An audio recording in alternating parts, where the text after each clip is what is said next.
Hello and welcome to the channel. Today we're going to be talking about the history of probably the most iconic brand in the world of guitar amplifiers, that of course being Marshall. Now before we get into this, I do just want to say, in this video I'm only covering Marshall branded amps, so other brands of amps that were produced by Marshall but don't say Marshall on them won't be included. I'm referring to things like Parks, Kitchen Marshalls and Knarbs, as well as all those other amps and brands. But let's get into it. So to start, really we need to go back to the 29th of July 1923.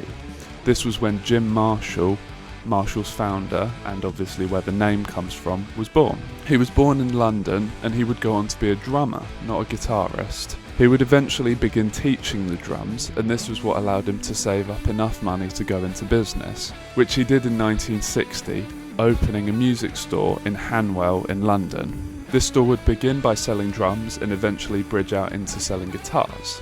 This would be important as it would lead to him having customers such as Ritchie Blackmore of Deep Purple and Pete Townsend from The who would then begin asking for bigger and louder amps as their bands grew.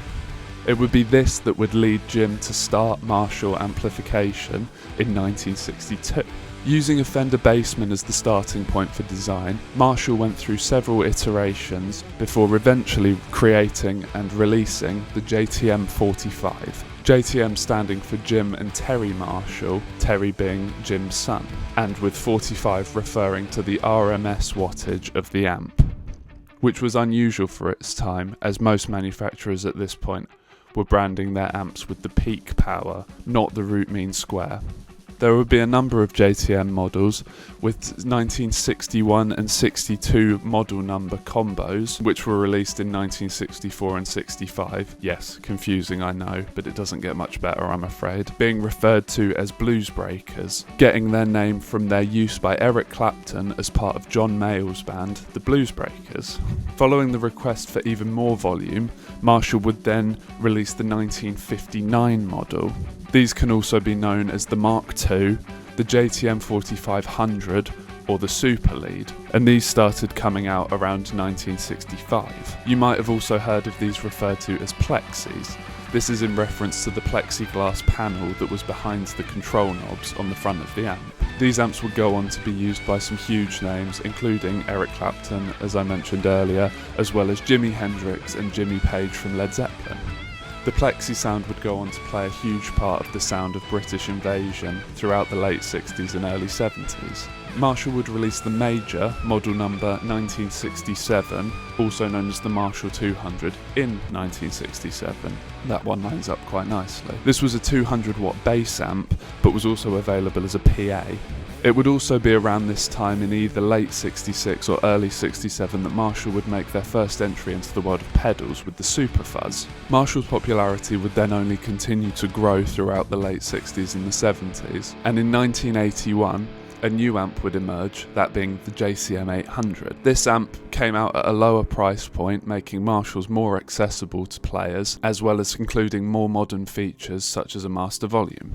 As with the plexi being a huge part of the sound of guitar throughout the late 60s and 70s, the JCM 800 would go on to be one of the definitive guitar sounds of the 1980s. To celebrate 25 years of building amps, in 1987 Marshall brought out the Silver Jubilee, and in 1988 the Governor Drive pedal was released.